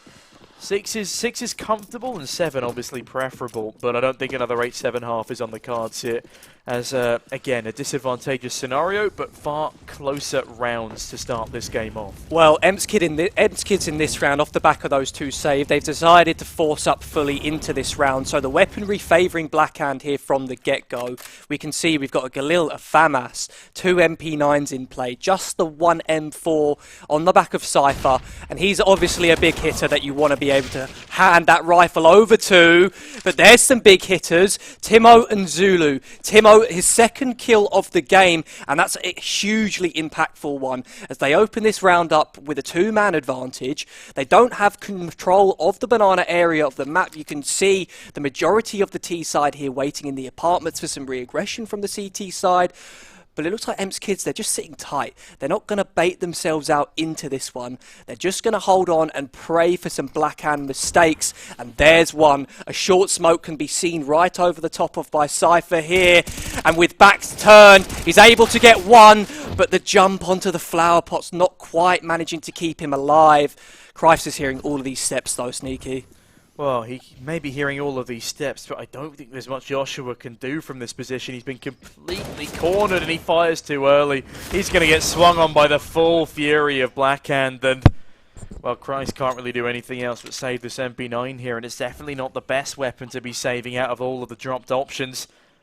And with that, that is 5 on the board, and perhaps I've read into this wrong. Perhaps there is still an opportunity for an 8-7.5. It does seem like this is a huge swing round, doesn't it? Blackhand have now taken control of their economy. Over on the other side of EPIC Kids, they're going to have to half buy in this next round, if not full eco. I'm not quite sure what the loss bonus is right now, but it's definitely not enough for them to get some decent utility out if they were to go for the rifles. So there is definitely an opportunity now for Blackhand to win this half. I think it would probably have to be the force, but oh no, they've got $2,000. This should just be an eco round then. Don't buy a thing. Yeah, just don't buy anything. You've got the MP9 to play with. Maybe drop a pistol over.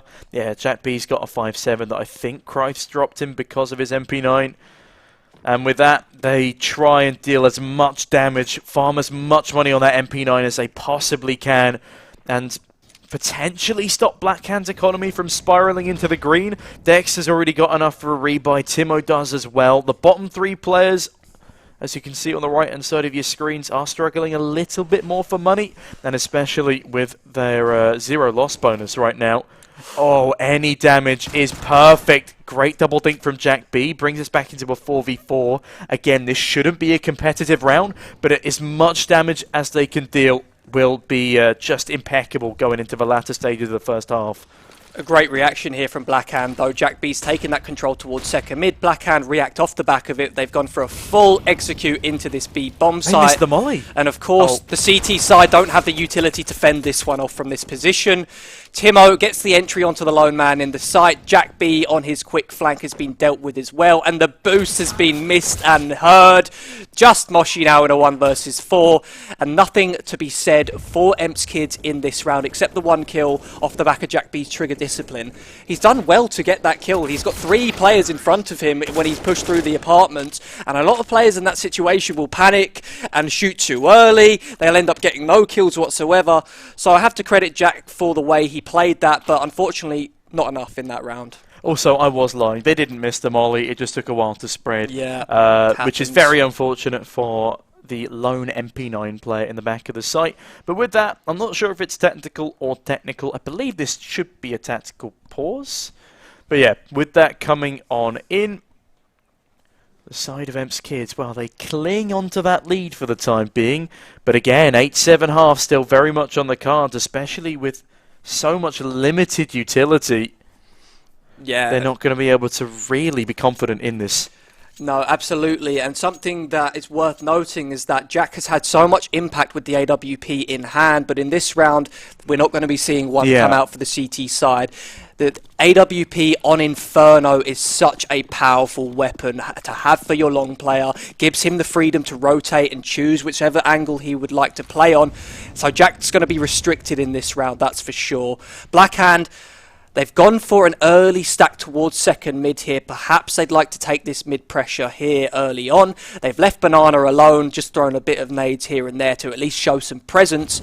And a Molotov being lined up from Timo is going to block off the potential of any players behind that little sneaky roof, whatever you'd like to call it, on short there. Now the full A execute comes in. I like that. I'll call it Sneaky Roof. I'll happily take ownership of a map I'm terrible at. But Fraser, thankfully not as bad as myself, catching a molly kill. Dexter is traded out. Timo finds one of his own, but Cypher, a precarious position, is going to be checked. Who comes out on top? It will be Cypher. Somehow, someway, bags another, leaving Jouster in another clutch scenario. A 1v2. He's got the bomb, but Moshi and Kreis have the opportunity to encroach on this position as a 2-man swing, and that's exactly not what they're going to do. They're going to miss a Molotov, smoke it back off, and swing straight into Jouster, but thankfully, Kreis is a little bit more clued on in, and catches Jouster in the nick of time. It will be 8 for Emps Kids, but Blackhand, they do have the economy to reinvest, so it will still be a fight for that 8-7 half. Absolutely. Honestly, this first half is delivered in a big way, and I'm impressed with both sides for different reasons. I feel like Blackhand has been reacting very well in the early to mid stages of their T sides. Where they've been struggling is in these retake scenarios where they've got to hold off with the lack of utility because they burn a lot of it so early on in the round. Now over on the other side, Emps Kids, they seem to just have a little bit more patience when it comes to their late round scenarios. But here we have it, the final round of our first half. And this will decide, do Emps Kids go up 9-6, or do Blackhand edge it with a 1-round gap between the two? Joshua, immediate aggression through the apartment, but he's missed his opportunity by a hair. But he continues to press the issue. Cypher rotates back on away. Joshua continues to push through and gain some control. Play a little sneaky beaky, as we like to call it, hey? But he's being hunted right now by Jouster, and a great kill from the man. Timo mops up Jack B elsewhere in the meantime, so a 2-man advantage for Blackhand, and 8-7's looking extremely likely.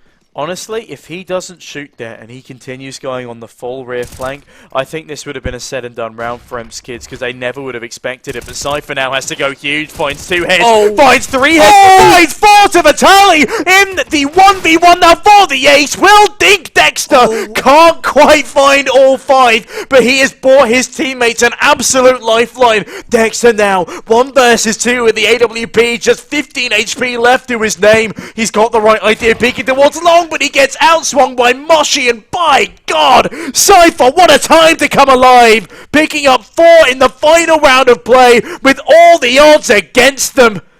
Ending that half with 18 frags, an impeccable performance from the top 50 player. I can tell you right now that Blackhand are fuming with the fact that that round has not gone their way. They have 4 players trying to isolate 1 man on the A-bomb site, and the skill of Cypher showing why he's on ITB, showing what he's capable of at an individual level. He's playing Just Dance 3 around the pillar. Honestly, that was beautiful to see. Now, Fraser's taken a Glock to the face here early on. Zulu lining up a cheeky HE for the bomb planter, but will the bomb be planted default? In fact it is. He pulls the nade out just as Moshi peeks into him, and now Fraser on 8 HP. He's got the utility in hand, and the rotations all coming through the CT spawn. Already this is looking like an Emps Kids round. It certainly is, and my goodness, a flurry of frags again filling up the kill feed. Leaves us at a 10-6 impasse. That is a dangerous bit of territory for Blackhand to be edging into now. And they've gone for the force buy. Oh, I mean, they showed discipline back on Mirage, but this time around, well, we've already seen the battle of the force buys in the first half. Let's see if they can replicate the same level of success. You don't like it. I'm not particularly confident in it either. But Emps Kids, they're going to be loving it if they can deal with this buy comfortably. Absolutely. Emps Kids, if they win this round, they essentially win the map. I feel like that's what this force buy has said. Blackhand have said, we are not going to give you the space that you think that we're going to. However, if we were to lose the round off the back of this bold purchase, this game is essentially over from an economic standpoint. Already, the A-bomb site looks to be in the hands of the Emps Kids. Joshua and Cypher with 2 quick entry kills. And what are you doing, Fraser? Get over to the other side of the map right now. Save that Deagle, save that armor. You want nothing to do with this round right now. He's got the full Kevlar as well, even more worthwhile a save, but instead of just rotating back over to B, he's playing the dangerous exits game. I think it will probably... Well, I don't think it'll cost him his life from this scenario, but one thing that will do a lot of damage to him is the new bomb radius. If he decides to stay there up until the bomb explosion, he will go down because it's not planted default. If they get any more frags to their tally here, it's going to be a rough scenario for Blackhand to come back from. Great headshot from Dexter. But with that, Jack B does bag one more, and that was their MP9 player. A huge oversight, and also Timo 7 and 14, a 0.5 KD, and it isn't all about the kills and Counter-Strike, but when you come into the second half looking like that, looking rather dilapidated, and it's not just him either, it's not good for the confidence, and it's certainly not good for the economy. Oh, this is a real head-in-your-hands moment for Blackhand here. I really feel like they have thrown their potential of getting this to a 1-1 to go to map 3 with that force buy early on here. Also losing that MP9. And a fast apps pop coming in here from the Emps Kids. Just Fraser here, all by his lonesome. He gets shut down without a single frag to his name. And realistically, if you're Blackhand, you need to get some kills in your favour here. There's no point just saving from this position. You've got USPs, you've got 1 Deagle and armor, but he'll be able to rebuy next round anyway. Get some kills, put pressure on the economy of Emps Kids, because if you do not, this game's said and done. At the very least, send your USPs in as a unit. They suss out the location of 1 AK player. Oh, they're trying to bait them into the fight here. I do like this from them, but Jack B catches Dexter running away. There's the Deagle. And Jack B, my God, I know it's up against just pistols, but that's impeccable pre-aim. Kreitz as well catches Zulu. That's money in the bank. And well, double the round count now of Blackhand for the Emps Kids. It's a sorry state of affairs for the CT side, but it is still a bit of a bonus buy. Kreitz is still on that Mach 10, but honestly, that might be more of a help than a hindrance. This means he can go guns blazing as an entry fragger here, just jump out, take a couple of shots in, allow his rifle teammates to trade, and Blackhand, they need to be so careful about this aggression. Joshua finds an opener, Fraser does trade, and Timo's bullets are just a little too far to the left in order to capitalize on anyone pushing into the apartments. Yeah, apartments control well in the hands of Emps Kids now, and I don't think Blackhand are going to be expecting Jack B to be in this far forward of a position already. In comes the pop, no flashbang required. Krives hits the deck, but Moshi immediately able to trade. Dexter's gone huge with a double kill from the pit though, and that keeps this round alive. Cypher, well, I won't say die when this man's still alive, because he's done incredible things on this map already, but with a Galil in hand and a 1 versus 3 ahead of him, he's unable to get the first frag of the clutch attempt, and Blackhand a saving grace for them there. The money still well in favour of the Emps Kids though, as this one is going to be a real struggle for Blackhand. They need to get back into it with a couple more rounds. Well, this is the first full buy round for both teams here because of the Galil and MP9 that was being used on Emps Kids previously. Not MP9, you know what I mean. But coming into this one, there's a 5-round deficit for Blackhand. Obviously, they need to win this one, and Jack B, my goodness, a heap of damage early doors, and if he shuffles forward any further, he might just go down to the Molotov. Instead, goes down to a swing from Fraser, but it's a 1-for-1 trade as Krives chimes in. In the 4v4 now, Blackhand in a dangerous position with only a lone player on this B site, but the Molotov does delay things further. In fact, that was a T-side Molotov, it just doesn't go deep enough.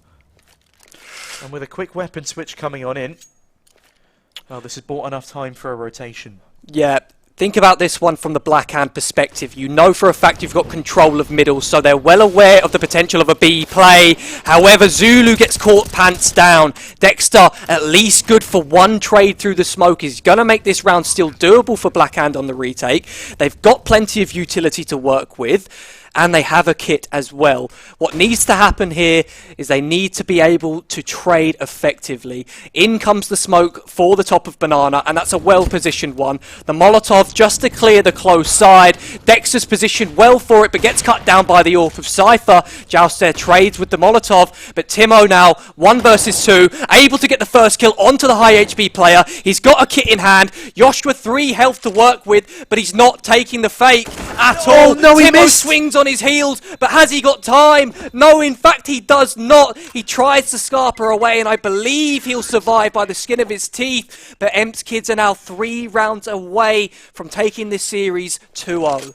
Oh, I thought that miss was going to be at the end of it, but there's not enough time on the bomb. That is so upsetting for Blackhand.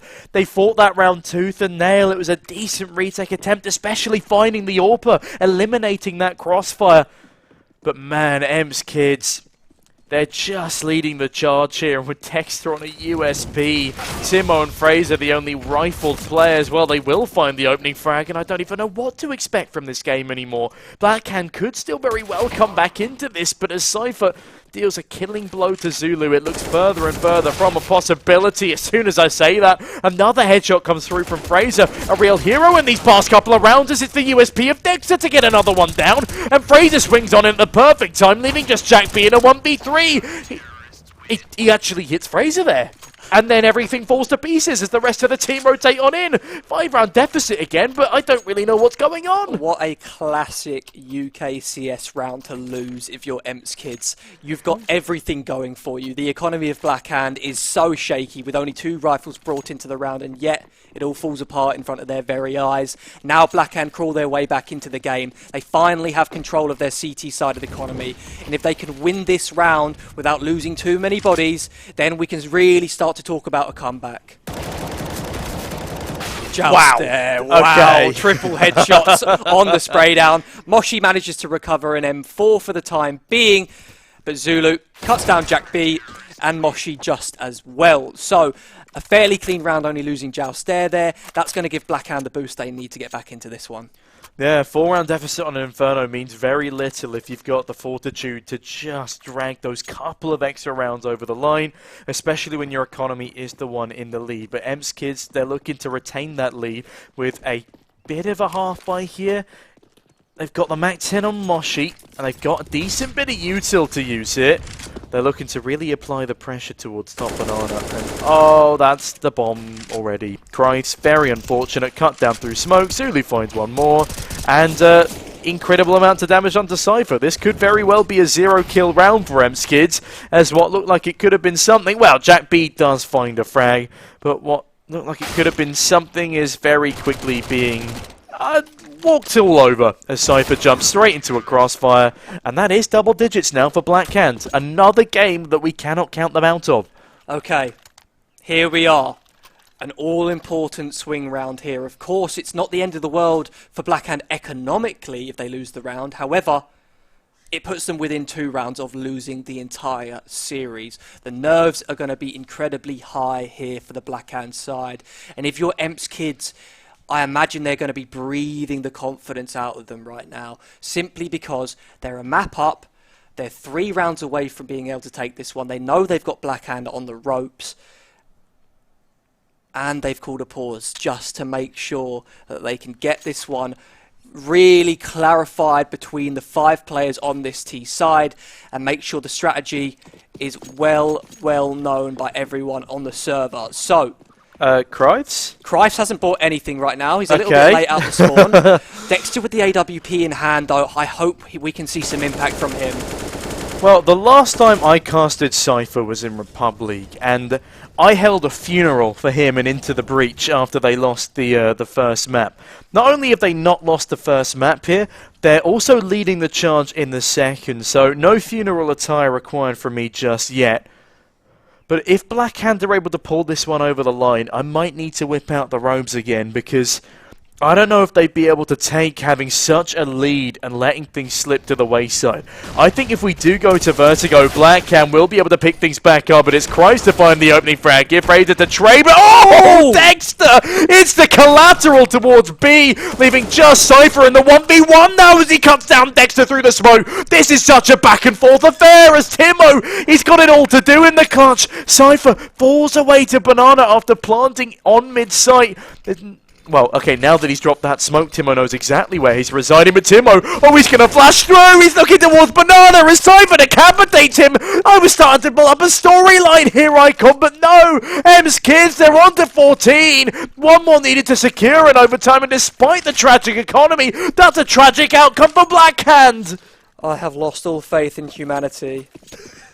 I couldn't have planned that round any stranger if I had tried. Honestly, Dexter, we thought he had saved the round with that collateral there, but of course, who else but Cypher to get the trade through a smoke and to win out that 1 versus 1 against Timo. Timo's been having a hard series overall, and to throw him into that clutch was asking a lot from him, but of course Cypher, he's always ready for the task. This round though, Fraser on the AWP is going to open things up. The double AWP comes out in the form of Dexter as well. And now a 2-man advantage for the Blackhand side. This game is not done just yet. But until we see Blackhand get up to a better status in terms of economy and in terms of round count, I can't say that I see them getting back into this one just yet. Well, they're giving Em's kids a taste of their own medicine from back on Mirage, where they just bullied them on CT side with a double AWP setup. There's what, Joshua and Jack B going absolutely insane on that A bomb site. But Fraser, for the time being, has been forced back away. And Zulu, he's seen on the cross as the flashbangs rain on in. Does drop a flash of his own, but forced into a precarious position as another God flash comes over from the top from his teammate. Kreitz allowed to capitalize relatively easily, but Dexter chimes on in as well. Zulu should catch one above the smoke, but instead it's Joshua. It's all down to a game of timings here. A smoke now dropped towards CT, and there is still a chance for Em's kids. The Molotov falls just too short to deny a plant, and another smoke is deployed to delay things further. Joshua catches Dexter in the midst of all the madness, and this could still be a 15 for Em's kids after Blackhand again whittled themselves an advantage. 2 versus 2, and the HP advantage well in favour of the Blackhand side, as is the utility. But look, the AWP of Joshua just missing the mark. Moshi gets ignored, but Timo on the swivel is able to trade Joust there. And that's Blackhand's 11th on the board. They keep the game alive still. Em's kids' economy is back down in the doldrums, as you like to put it, Sneaky. And now we've got a game on our hands. Oh man, this is just all over the place. Every post plant is a new way for madness to just seep its way into the server. Em's kids, they've gone for another pistol investment. We saw what happened last time, not a single kill to their name.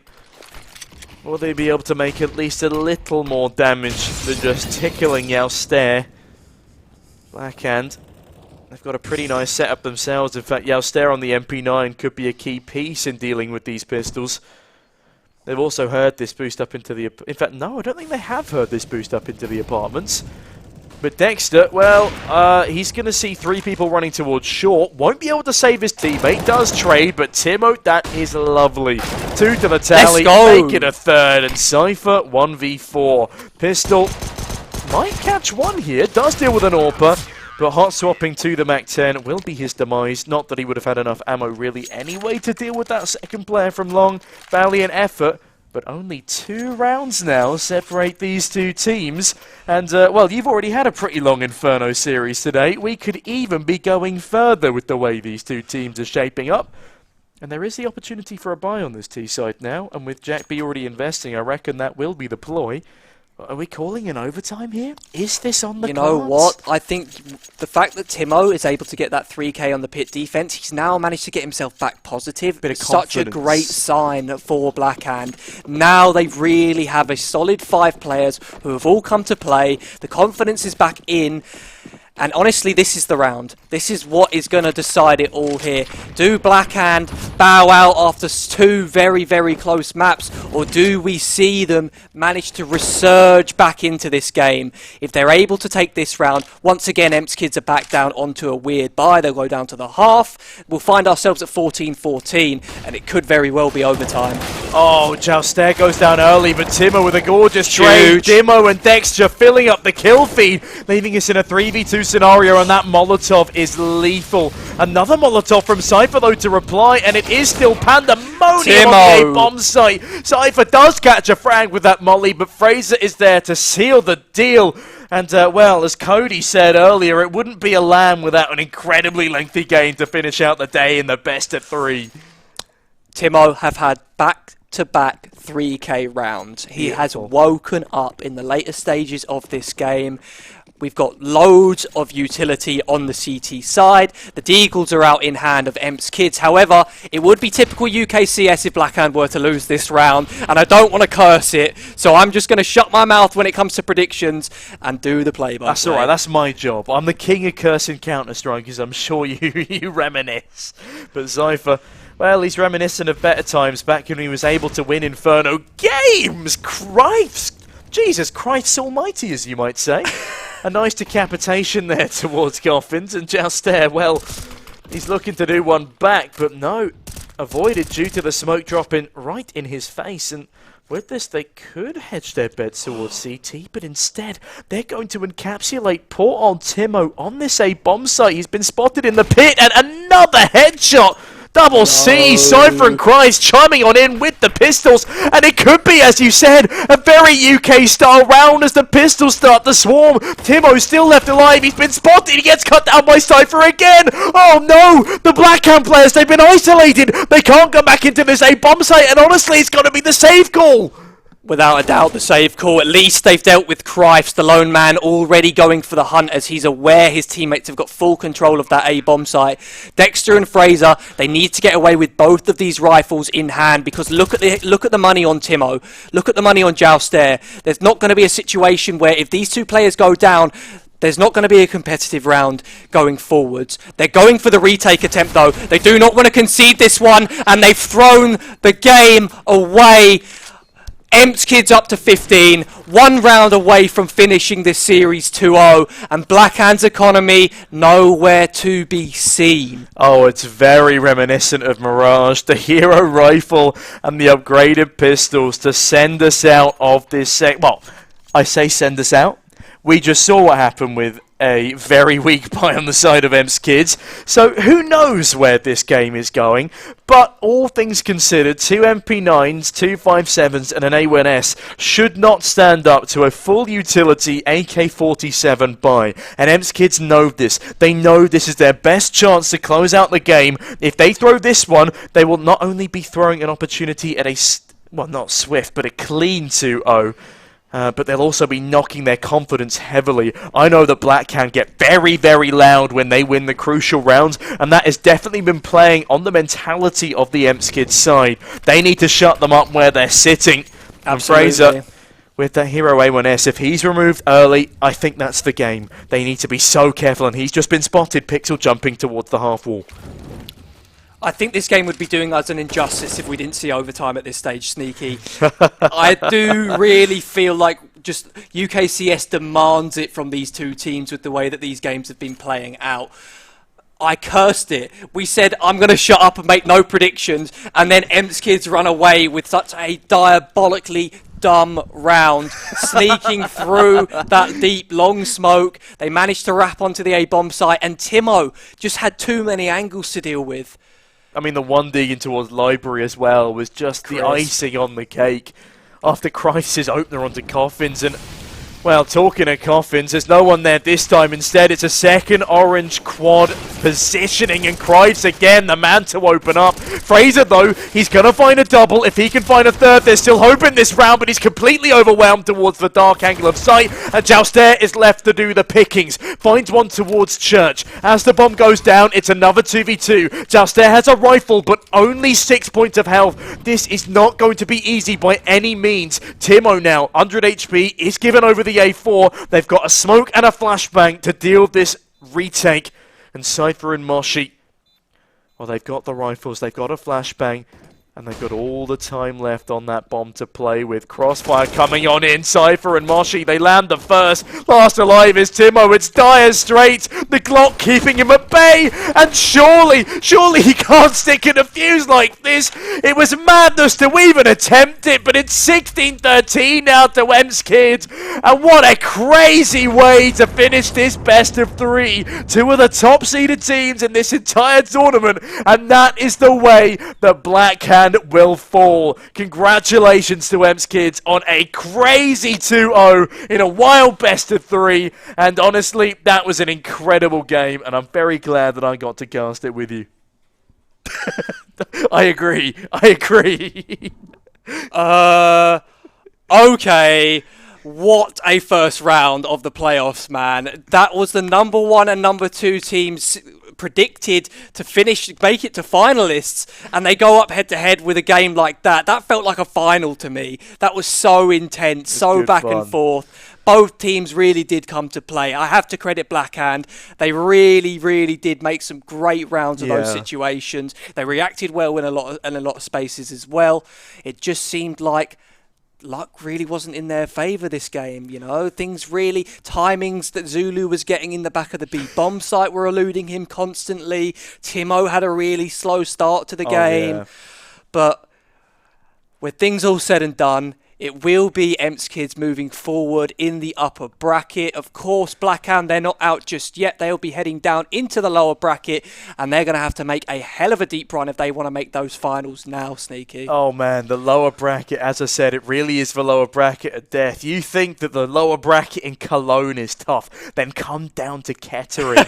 I mean, it's going to be even more disastrous than Males eliminating Heroic, I tell you that for free, with the favourites of Blackhand, the only solid roster here, outside of a couple of university teams who struggled to make it really the distance.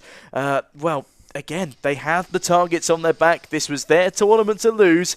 But I'll tell you what else that we need to go and lose now. We need to go and lose in the pub quiz for the final 10 minutes they've got left. So without much further ado, ladies and gentlemen, I think it's time we sign off the stream for today. But before we do, happy birthday again to B-Dog, the sexy fella himself. And also massive shout out to our production behind the scenes, our wonderful observer and producer behind us. Much love. And yeah, with that, is there anything else you'd like to add before we sign off today? I'd like to go to bed now. Fair enough. And on that bombshell, ladies and gentlemen, good night.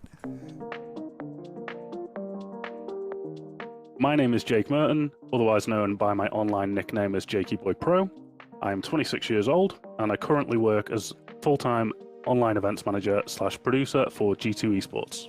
Hi, my name's Kat. I'm Vice President of Warwick Esports, and I'm a second-year student at the University of Warwick. I'm Edwards. I'm the treasurer for the Southampton Video Games and Esports Society, and I also do a little bit of casting of Counter-Strike and Valorant in my spare time. I would certainly say getting involved with EPIC has driven my passion further. I've had many talks with all of the different staff at EPIC that have been really helpful in, guiding me on where I want to go. They've recognized the passion and they've really wanted to help me drive and improve, and it really has pushed me to the point as to where now I can do it full time, and I couldn't think of doing anything different at this moment in time.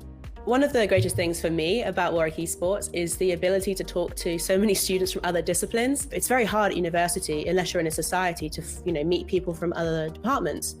And I think that's the thing I love most about Warwick Esports, is that I'm able to meet those people. I'm now looking at doing a business master's purely because of my friends who were in the business school that taught me, things like writing pitch decks, how to, business management, all those things.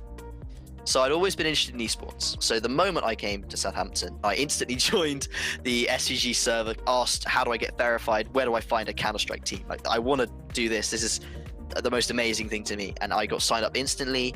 They put me in a team with a bunch of other freshers, and I'm in that team to this day. My teammates are probably some of my closest friends. You're not always going to land in a team with people that then become your close friends. I think I really lucked out and we've really gelled well. Post-lockdown, we've been able to socialize. We actually went to Epic LAN a couple of months ago as 5, which was one of the most amazing experiences of my life. Never been to a LAN before, never done it before, but to do it with some of my closest friends and best teammates that I could ask for has been an absolute dream. Working in this community really has benefited me in ways that I would never have imagined.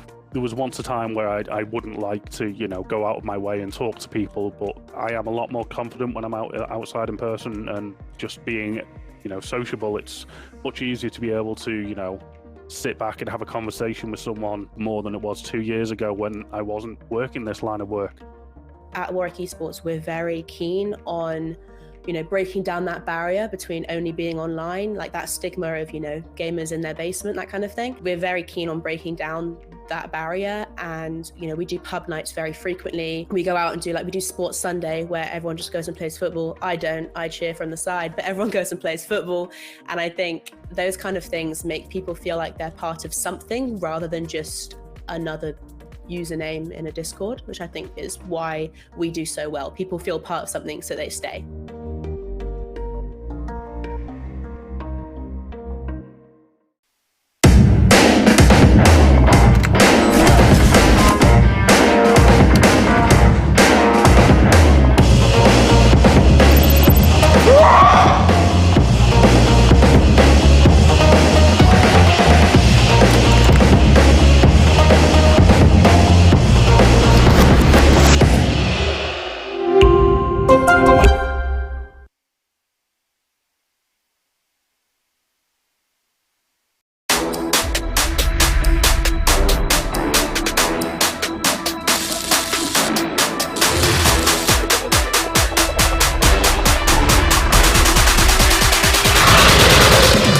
Hello overclockers, and welcome.